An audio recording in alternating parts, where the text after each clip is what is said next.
Hi there, it's Hurley from Inklips. I hope you guys are having an amazing day. Today I'm super excited to be sharing how to use dyes to spotlight a certain portion of stamped images or scenes on your cards. You can also color them in to get some really vibrant effects and make them really stand out. This is also part of a July Pretty Pink Posh product release blog hop. I'll leave a link down below to my post. You can find much more information about these cards, giveaways, and also you can hop along with the rest of the talented designers. Now the two cards that I'm creating today are variations of this technique. The first one I'm going to show you is raised up off the surface, and I'm going to use watercolors to color this vibrant scene in. So I'm starting off with the Flyaway Friends Stamp set, and I just love this little set and how you can add those little tiny animals inside the hot air balloons or airplanes flying across and kind of build a scene with it. So I'm starting off by stamping this little hedgehog down in some waterproof ink onto watercolor cardstock, and then I'm using a mask to cover it up, and this will ensure that this will be the front thing so no lines will intersect it when I stamp this big hot air balloon on it. And then it'll look, when I peel the mask off, it'll look like it's sitting right inside. So that's awesome. And then I'm going to stamp down this little hot air balloon next to it to kind of build onto the scene and add a little bit more that we can color in.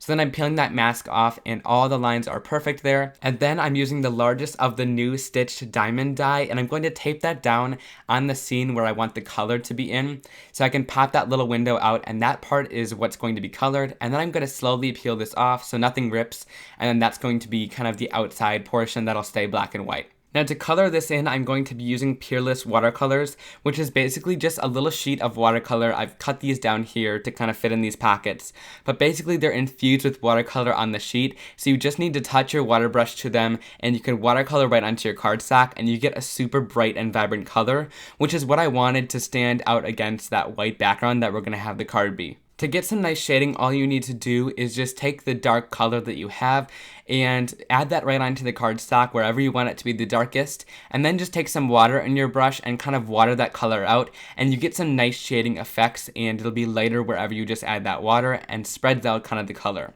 So then for the little hedgehog here, I'm just going to add little spots of colors as the quill is there, and I'm just adding some browns and grays to give kind of a textured effect, and I think it looked really good in the end. So then to watercolor on his face, like I said, I'm just adding the darker color around the edges and kind of fading into the center. Then for the background here, I didn't want to leave it white because the card is going to be white and I want this to pop off. So basically, I'm just going to add little kind of cloud shapes in the background using some blue watercolor paint.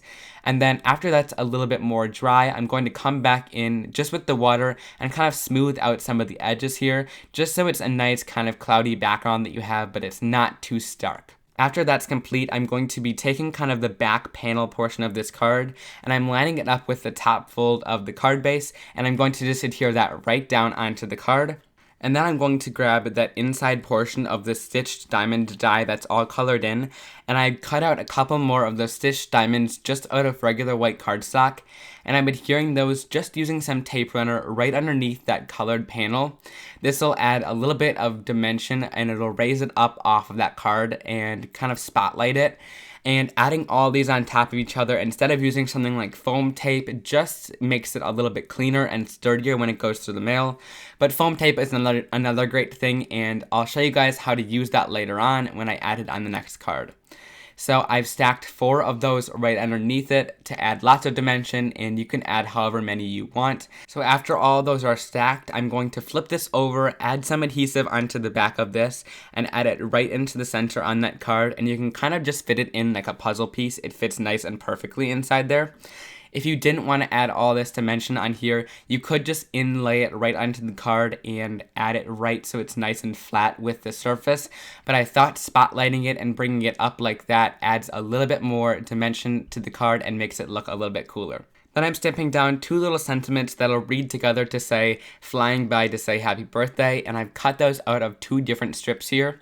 I'm adding some foam tape onto the back of them, 2 layers for anything that's hanging off the diamond and 1 for anything that's on, and this will just raise it up a little bit more off the surface than that diamond, and the sentiment is all complete when you add it together. So this next card that I'm showing is going to show a similar technique with different stamps, and I'm also going to make the inner portion a little bit lower than the background panel, so again it spotlights it in a different way. And I'm going to use this Sea Friends stamp set with a bunch of these different little sea critters to add onto my card.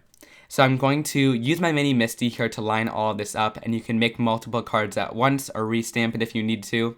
And I'm just lining them kind of like puzzle pieces onto my card. It takes a little while, but I'm going to make it go from the bottom left corner to the top right corner of the card. And this will make it so that it flows really nicely on the card and makes it look like they're all swimming in a line. So I'm going to kind of just straighten all these out on how I want them. And then I'm going to take the Misty panel and flip that top acrylic block onto all the stamped images here so it picks all of them up into one.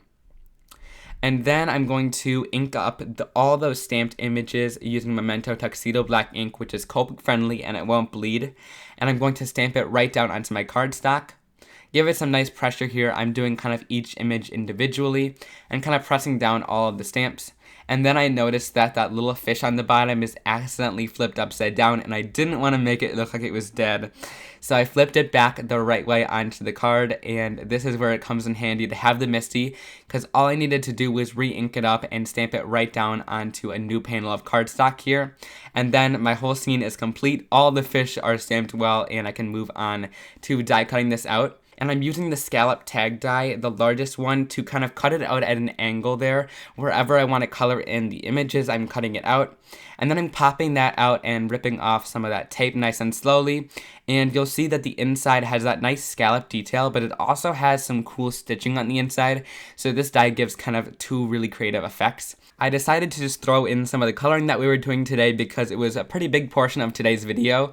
So for this one, I'm going to use Copic markers, and I'm just starting off with the darkest color wherever I need to add that. So usually kind of on the outside or bottom of an image, or wherever like their arms and legs kind of meet. And then I'm going to add the darkest and then blend it out with the medium and then the lightest color.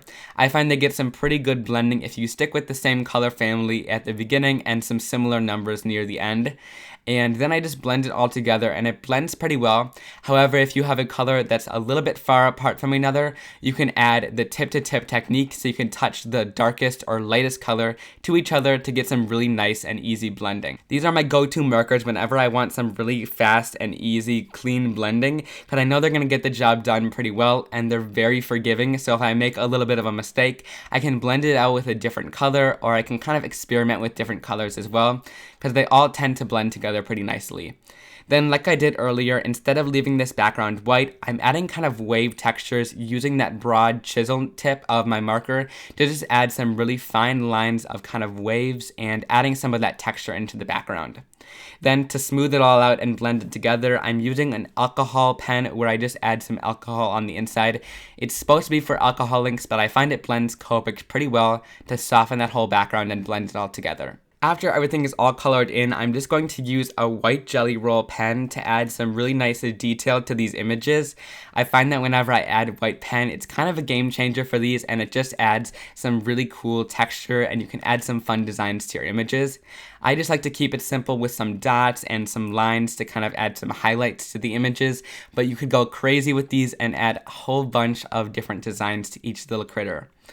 So then after I'm complete with that, I'm adding lots of foam tape to the back of the panel on the outside, and I'm going to add that right onto the card base, lining it up with that fold at the top there, and then I'm going to just add it right onto the card. And this is raised up just a little bit, but you could add 2 or 3 layers of foam tape if you really want to make it raised up off your card.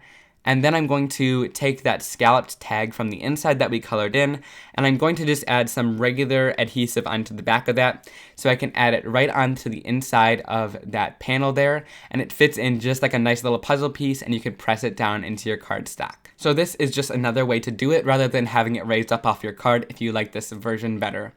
So then I'm just taking a really simple sentiment from the set, using some Versamark ink to stamp down the little hello, and this is just a clear sticky ink so my embossing powder will stick to it. And after that's stamped down, I'm going to go in with just some really nice white embossing powder here and adding that on there, and then I'm going to heat set it until it turns a nice bright white so we have a great sentiment that stands up off that black cardstock. So then I'm adding this straight onto my card, kind of in between some of those little images in the inlaid portion using some foam tape. And then I'm adding some sequins onto my card from the new release. There's 2 different sets that I'm using today from the new release, as well as some clear sequins from Pretty Pink Posh and some little kind of enamel drops, which look really great in that sea background. So I'm just adding these on using some multi-matte medium, and I love the way that these shine and kind of go together really well with the stamp sets, and they kind of really fit with the theme of all these different stamps. So that basically finishes it off for both of the cards today. I hope you guys really enjoyed watching this video and enjoyed learning a little bit more about this technique while using some of the awesome new Pretty Pink Posh products. So I hope you guys really enjoyed these cards. Please leave it a big thumbs up if you did. And also on screen now, there's 2 more videos if you want to see those. There's a link right over to my blog post for this. Like I said, much more information about giveaways, these cards, and there's a full product list as well as hopping along with the rest of the designers. And if you want to click that subscribe button, I would greatly appreciate it. I'll see you guys very soon in another card making and crafting video. Bye!